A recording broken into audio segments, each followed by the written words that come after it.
Hi and welcome to this video about creating massive content for your web pages. Now this is a study that goes back to 2012.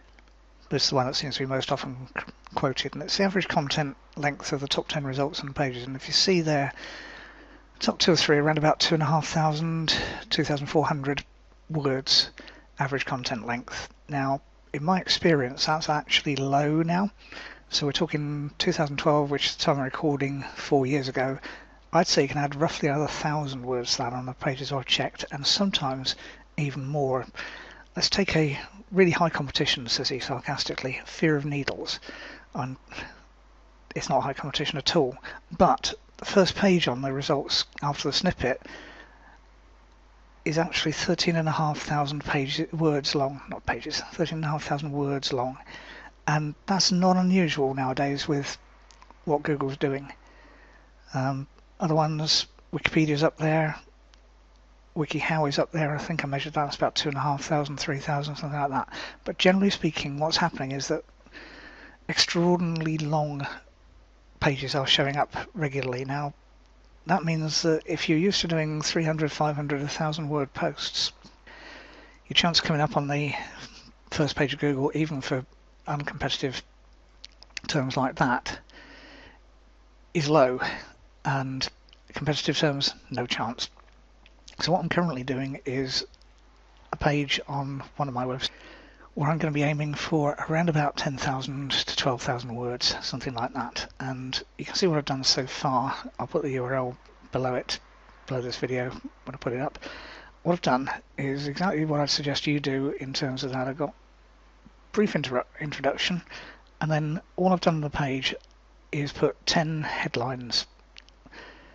And those are going to be the content sections. Now if I was new at the market, I'd actually split those down and I'd do subheadings. I'd do about 3 subheadings for each, so I've only got to write 2 or 3 or 4 paragraphs on each of the subheadings.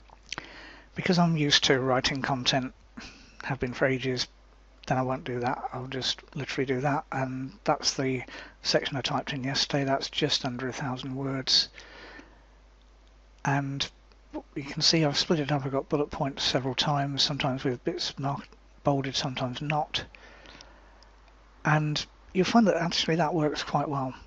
So massive content, yeah, needs to be, because what's happening, the logic behind it is very, very simple, and the logic is literally that Google likes long pages. It likes to have lots and lots of words to index, so it can come up with all sorts of content even if no one's ever searched for that phrase before. And I think stats vary, but it's reckoned, I think, between about 1 in 5, 1 in 3 pages searches have never been performed before. Now, that's partly because we word things differently, and it's mainly because the 80-20 rule's there. It's probably 80% of searches are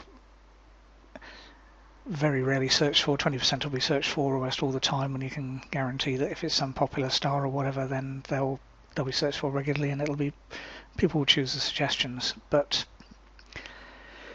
if they're not, and if we look at fear of needles, suggestions there, fear of needles and injections, it's that side again, how to overcome fear of needles and injections, WikiHow this time, and then the needle phobia one there. So see, it's the usual suspects again, and that's all you need to be doing, is just long content. That's my editing page on WordPress. As I said, that's when I recorded the video. That's showing as, you can't see it on the screen, yes you can, 937 words so far. By the time that you watch this video, fair chance will have increased it. Once I've got up to the full 12,000 words, I'll be making it the main page of the site. At the moment that's not the case, but it'll happen because that's what I want to happen, and that's what users want to happen. Now, you'll probably be saying that people don't read that much content, and that's exactly the same argument that's been made in mail order since mail order started. And the answer is yes, they do. And it doesn't actually matter even if they don't. It's a bit like buying a book and you turn the corner of page 10 because that's as far as you got, and you never get back to the rest, but it's satisfied your need and you bought the book anyway, and the author doesn't really care whether you read all of it or not. Well, they might, but they've got the royalties whether you do or not. Kindle's slightly different because they've changed how they do the royalties, but a regular book is that. And the same with web pages, because with a table of contents, and that's just a simple plugin. That plugin's called Table of Contents Plus. This plugin hasn't been tested with your current version of Windows. Doesn't matter, it works. And it just creates that table of contents, and you can do a couple of other things. I've got, for instance, related posts on there, and I can exclude those in the table of contents because that puts it in a heading thing, and I don't want that showing. But it's easy to use, very easy to use, and it works a treat. And you can put it on all pages, or you can do like I do and just say only the ones where I put the shortcode in, and the shortcode's very, very simple. It's let's just get to the right page on WordPress. TOC in square brackets, table of contents, and you can set it to default to show everything, or to hide the contents. Your choice on that one. But if you do that, it'll just leap through to the right place on the page, and okay, there's no content there yet, but there will be. So very, very simple, massive content, and yeah, you could split that up into 10 or 12 pages, but the search engine benefit comes from not doing that, but putting them all on one page. So I'll put the link to this page below. You'll be able to see it grow. I will actually publish it rather than make it draft, and you'll be able to see it grow, and then gradually, eventually it will go onto the main page of the website. Okay, thanks for watching.